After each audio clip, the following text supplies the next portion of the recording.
আজকের দিনটা যে এত খারাপ যাবে সত্যি কথা বলতে আমি কিন্তু সকালবেলায় ঘুম থেকে উঠে কিন্তু কখনো বুঝতে পারিনি যে আজকের দিনটা এইভাবে খারাপ কাটবে। তো যাই হোক তোমাদের সঙ্গে শেয়ার করব যে আজকের দিনটা কেন খারাপ কাটলো। তার আগে আমি আমার নিজের পরিচয়টা দিয়ে নেই। শুভ সকাল বন্ধুরা, তোমরা কেমন আছো? আশা করছি তোমরা সবাই খুব খুব ভালো আছো, সুস্থ আছো। আর আমিও কিন্তু তোমাদের আশীর্বাদ আর ভালোবাসায় খুব ভালো আছি আর সুস্থ আছি। আর উত্তর ২৪ পরগনা জেলার ছোট্ট একটা গ্রাম থেকে আমি প্রীতি আবারও কিন্তু নিয়ে চলে আসলাম নতুন একটা সকালে নতুন একটা ভিডিও। তা ভিডিওটা কিন্তু দেখো চা করা দিয়েই কিন্তু শুরু করলাম। তো চলো চা করি, চা খাবো। তো ঠিকই ওই যে ভিডিওর প্রথমেই তোমাদের বলেছিলাম যে আজকের দিনটা এরকম খারাপ যাবে সেটা একদম বুঝতে পারিনি সকালবেলায়। কিন্তু আমরা কিন্তু ছোটোবেলার থেকেই কিন্তু দেখে শুনে বড় হয়েছি, তাই না? যে সকালবেলাটা যদি কারোর ভালো হয় তাহলে কিন্তু পুরোটা দিনই কিন্তু ভালো হয়। কিন্তু আমার ক্ষেত্রে কিন্তু অন্য রকম কিছু হয়ে গেল। দেখো সেইটা হচ্ছে আজকে যখন পাম্পের জল তুলতে গেছি সেইটা না একদম জল তুলতেই পারছি না।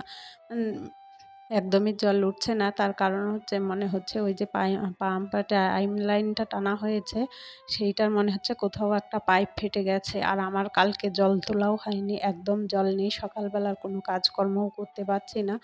আর হচ্ছে এদিকে কিন্তু দেরি হয়ে যাচ্ছে, বেলা কিন্তু বেড়েই চলেছে, আমার কোনো কাজকর্ম হচ্ছে না, এই একটা ছটফটানি। আর তার থেকে বড় কথা, কোনো মিস্ত্রি যদি বাড়িতে আসে তা দেখবে ওদের কাজের থেকে ওদের পয়সারই বেশি, টাকারই বেশি।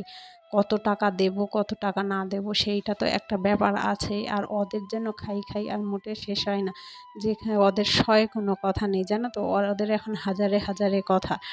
মানে মিস্ত্রি এসে তো কোনো কিছু করতে পারলোই না, বরং না এইটা এইখানে এইটায় হাত দেওয়া যাবে না, ওইখানে ওইটা খুলতে পারবো না, আমার লেবার পাইনি, লেবার আসেনি, এই রকম নানান অজুহাতের কথা। তা বলো তো বন্ধুরা, কেউ যদি কারোর বাড়ি কাজ করতে আসে লেবার সঙ্গে না নিয়ে মিস্ত্রি কি কখনো চলে আসে? আচ্ছা যাই হোক, মেনে নিলাম সেটা আমাদের প্রয়োজন বলে উনি হয়তো চলে এসেছেন, কিন্তু এসে তো ওনার কাজটা তো ওনাকে করতেই হবে। ওনার অনেক সমস্যা, সেইটা এখন হবে না, পরে, আজকে হবে না, কালকে। তা কাজ করতে আসার আগে কিন্তু মানুষের সেইটা ভাবা উচিত, তাই না? কাজ করতে এসে কিন্তু যদি আমি বলি যে এই কাজটা এখন হবে না, ওই কাজটা এখন হবে না, কালকের জন্য রেখে দিতে, কালকে তো আর উনি ধরো ফ্রিতে এসে করে দিয়ে যাবে না। তা যাই হোক, দেখো সকালবেলায় কিন্তু আমি চা করে চাটা খেয়ে কিন্তু আমি এদিকে ভাত বসিয়ে দিয়েছি। আর মিস্ত্রি কিন্তু এখনও আসেনি, আসবে। ওই রকম প্রত্যেকবারই ওই মিস্ত্রিটা এসে এইরকম করে। আর তার থেকে বড় কথা, এই যে দেখো দুষ্টুকে কিন্তু এইখানে পড়তে বসিয়ে দিয়েছি। ওর যেহেতু হচ্ছে সামনে পরীক্ষা আর বেশি দিন বাকি নেই, সেই জন্য ওকে পড়তে বসিয়ে দিয়ে কিন্তু আমি কাজকর্মগুলো করছি। আর ওই যে পড়ার পাশে কিন্তু কেউ বসে না থাকলে হচ্ছে বাচ্চারা পড়তে চায় না, বিশেষ করে মা পাশে বসে থাকতে হবে, তখনই কিন্তু পড়াশোনায় মন বসবে। আর দুষ্টুকে দেখো এই ঠাকুর ঘরেই পড়তে বসিয়েছি, কেননা আজকে তো সোনাইয়ের পড়া নেই। আর এক জায়গায় যদি দুই বোন পড়তে বসে তাহলে কিন্তু একদম ঝগড়া, অশান্তি, মারপিট, গণ্ডগোল শুরু হয়েই থাকে। পিঠে পিঠে ভাই বোন থাকলে যেটা হয়, ওদেরকে কিন্তু পিঠে পিঠে ভাই বোনও বলা যায় না, কেননা সোনার হচ্ছে 8.5 বছরের ছোট, হচ্ছে দুষ্টু। কিন্তু ওই একসঙ্গে বসলে যেটা হয়ে থাকে ঝামেলা, অশান্তি, গণ্ডগোল, মারপিট।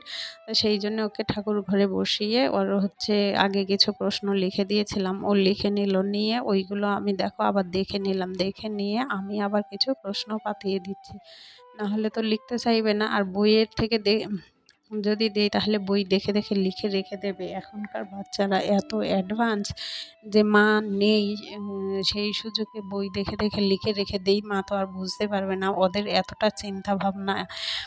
তো সেই জন্য দেখো আমি কিন্তু খাতায় পাতিয়ে দিচ্ছি, খাতায় পাতিয়ে দিয়ে বইটা আর ওর সামনে রাখবো না, বইটা আমি নিয়ে যাব, তাহলে ও লিখে নেবে। তা প্রত্যেকবার বা সবসময় কিন্তু আমি এইটাই করি, এইভাবেই পড়াই। তা যাই হোক, যে কাজকর্মগুলো করতে করতে কিন্তু ওকেও পড়াচ্ছি, নিজের কাজকর্মগুলোও করছি।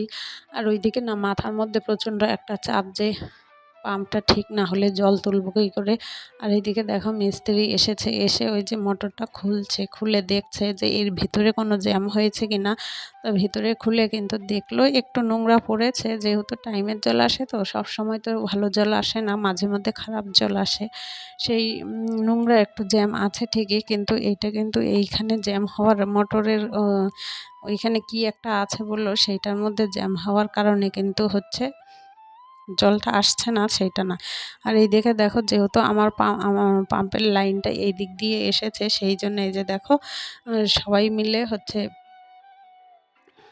আজকে কিন্তু আগে থেকেই বলেছিল যে কাজ কিন্তু এসে করতে হবে। আপনি বলবেন যে লেবার পাইনি সেই জন্যে ওই কাজটা করা যাবে না, তা ঠিকই লেবার পাইনি, সেই জন্যে তোমাদের দাদাভাই আর উনি দেখো দেখতেই পেলে যে ওইগুলো টেনে পরিষ্কার করে পাম্পের লাইনটা বের করলো।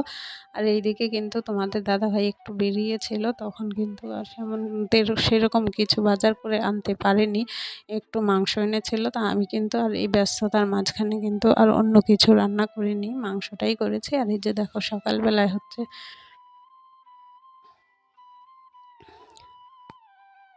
সেদ্ধ ভাত করেছিলাম, সেইটাই কিন্তু আছে। আর আমি ব্যস্ত থাকার কারণে সোনাই কিন্তু স্নান দান করে হচ্ছে পুজোটা দিয়ে দিয়েছিল। এই যে দেখো কত সুন্দর পুজো দিয়েছে। আর এই দেখো ফুলগুলো শেফালি ফুল বলছি, সরি, অনেকে কিন্তু শেফালি ফুলও বলে থাকে, আর আমরা কিন্তু শিউলি ফুলই বলি। তাও কী কারণে মুখ দিয়ে বেরিয়ে গেল ঠিক বুঝতেই পারলাম না। এই যে দেখো এত শিউলি ফুল যে এত সুন্দর করে পুজো দিয়েছে। আর এই যে দেখো পদ্ম ফুল, স্থলপদ্ম, এইগুলো জানো তো, এইগুলো কিন্তু আমাদের বাড়িতে ফোটেনি, আমাদের পাশের একটা দুটো বাড়ি পরে ওদের বাড়িতে ফুটেছে। তা ওদের বাড়িতে ফুল ফুটলে তো জানো তো যতটা সম্ভব সবাইকে ভাগ করে দেওয়ার চেষ্টা করে।